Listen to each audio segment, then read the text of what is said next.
આપણે ગુજરાતીમાં બીજી કવિતા જે જોઈ હતી પર્વત તારા, તેના વિશે વર્કબુક ફિલઅપ કરીશું. તો એમાં પહેલો પ્રશ્ન છે, વિકલ્પોમાંથી સાચો વિકલ્પ શોધી અને ક્રમ લખવાનો છે. પહેલું છે, પર્વત તારા કાવ્યના કવિ કોણ છે? અનિલ જોશી, સુંદરમ, રમેશ પારેખ કે સુરેશ દલાલ? કોણ છે સુરેશ દલાલ? તો અહીંયા તમારે આ બોક્સની અંદર કયો ક્રમ છે ડી તે લખવાનો છે.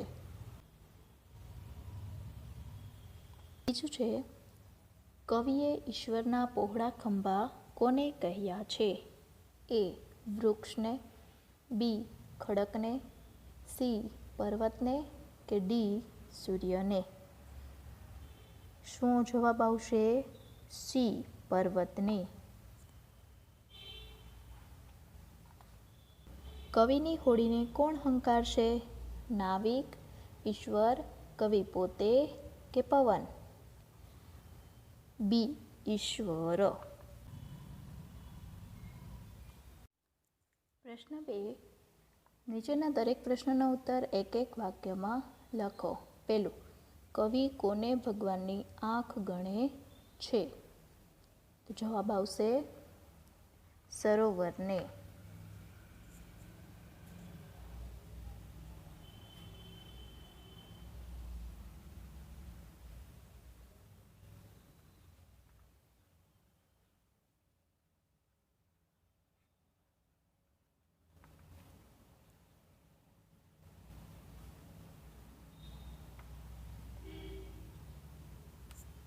કવિ સરોવરને ભગવાનની આંખ ગણે છે.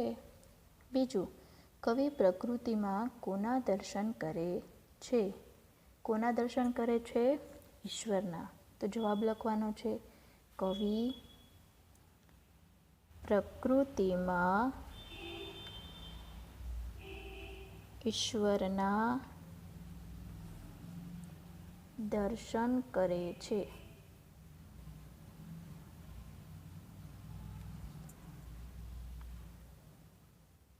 કવિ ઈશ્વરને ક્યાં ક્યાં જુએ છે? કવિ ઈશ્વરને પર્વત, નદી, સરોવર, દરિયો, વૃક્ષ, સૂર્ય, ચંદ્ર,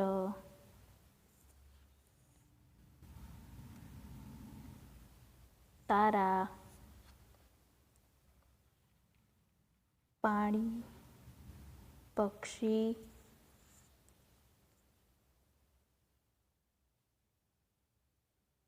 જીવજંતુઓ વગેરે કુદરતના અંશોમાં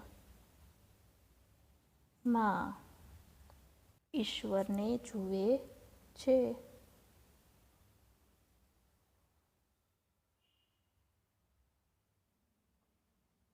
કવિ ઈશ્વરના વિશાળ દિલને કયા સ્વરૂપે જુએ છે? તો એમાં આવશે, કવિ ઈશ્વરના વિશાળ દિલને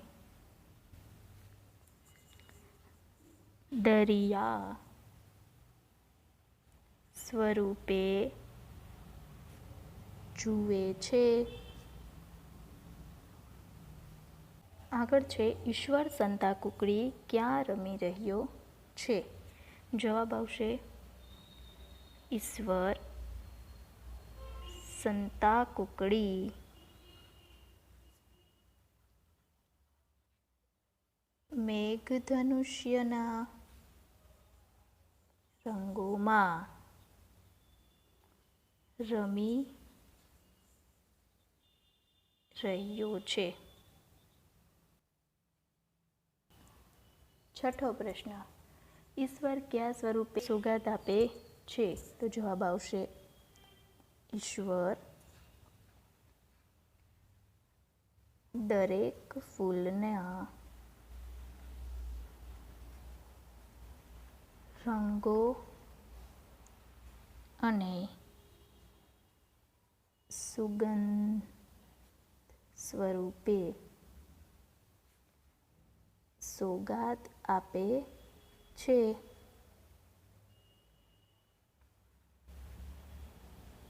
પ્રશ્ન છે, ઈશ્વર આપણી સાથે કઈ રીતે સંતાકૂકડી રમે છે? ઈશ્વર ક્યારેક નજીક તો ક્યારેક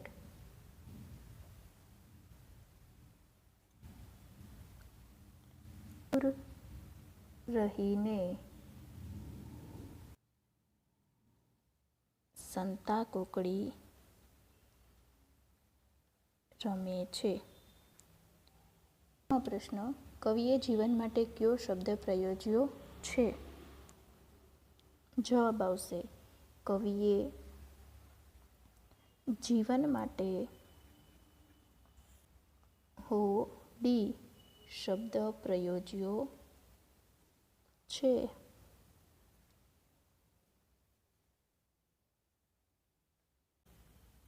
અહીંયા પ્રશ્ન નંબર 3 છે, કાવ્યમાં કવિ પ્રકૃતિના કયા કયા તત્વોમાં ઈશ્વરના દર્શન કરે છે? તો એ જે મેં તમને બધી વાત કરેલી એ જવાબ તમારે તમારી જાતે લખવાનો છે. કૌંસમાં આપેલા શબ્દમાંથી યોગ્ય શબ્દ પસંદ કરી વાક્યની ખાલી જગ્યા પૂરો. પેલું છે, હે ઈશ્વર હું તને જોઉં છું ક્યાંક ક્યાંક ને, તો બ્લેન્કમાં શું આવશે? સર્વત્ર કે ક્યાંક?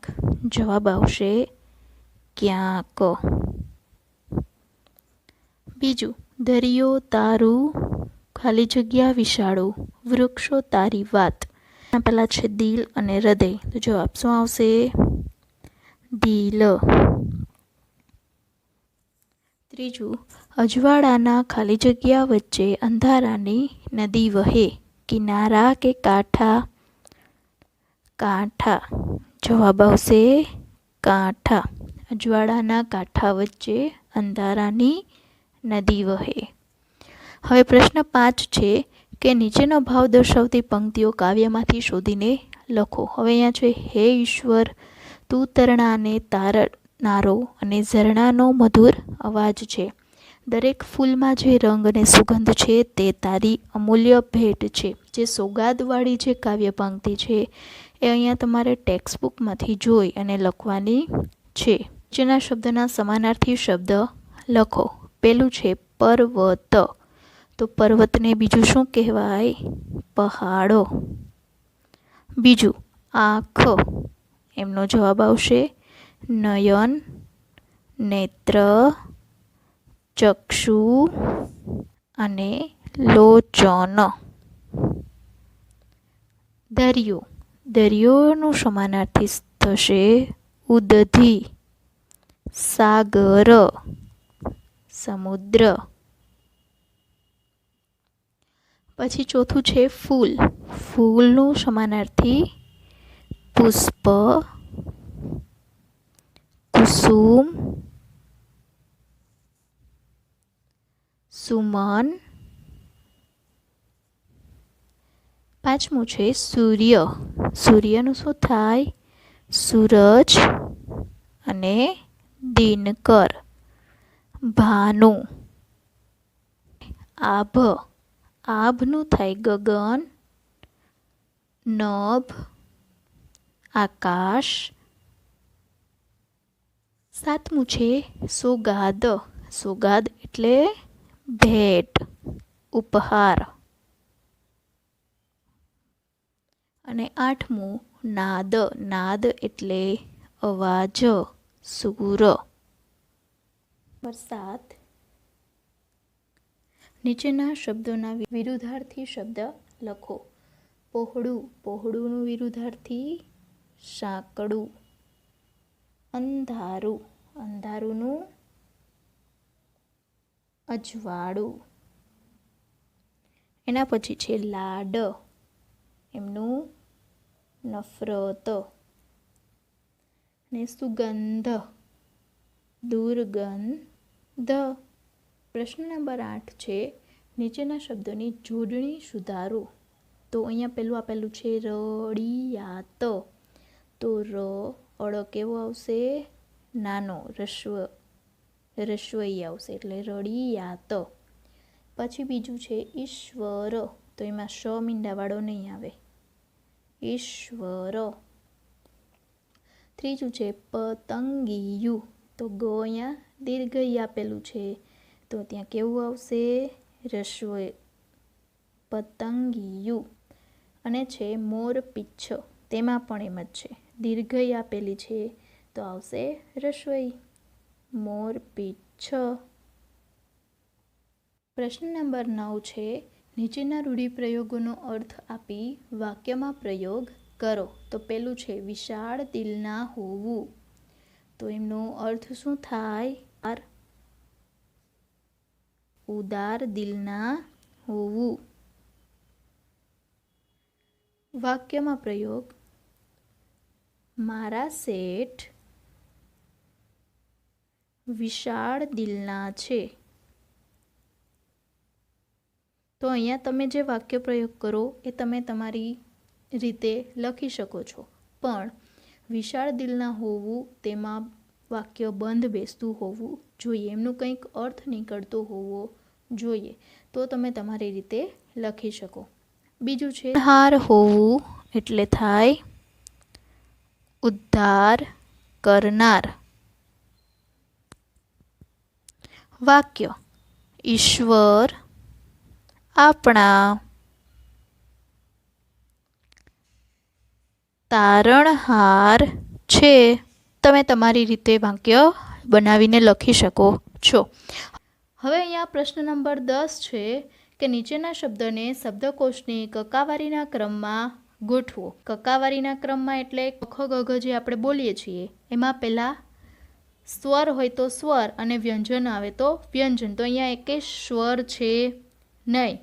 પ પછી વ અને ર બંને જોડાઈને વૃ બને છે, બરાબર. પછી સો, પછી શી ઉપર અનુસ્વાર છે એટલે સિંહ, અને ત્ર, ત અને ર. તો હવે આપણે કકાવારીના ક્રમમાં જોઈએ તો આમાંથી સૌથી પહેલાં કયો અક્ષર આવે? તો કે ત વાળો, બરાબર. તો ત અને ર જોડાઈને બને છે ત્રાડ. એના પછી આવશે પર્વત, પછી છે વૃક્ષો. આગળ બે શબ્દ રહેલા છે સો અને સી, બરાબર. તો એમાંથી જે સૌથી પહેલાં આવશે એ આવશે સિંહ અને છેલ્લે આવશે સોગાદ. તો આ પ્રમાણે તમારે શબ્દકોશની જે કકાવારી છે ક્રમ ગોઠવવાનો છે. આપણે હવે સ અને મીંડાવાળો શ, શરણાઈનો શ, એ બંને વચ્ચેનો ભેદ આપણે પાઠ્યપુસ્તકની અંદર જોયેલો છે. આ તમારે રિવિઝન કરવાનું છે.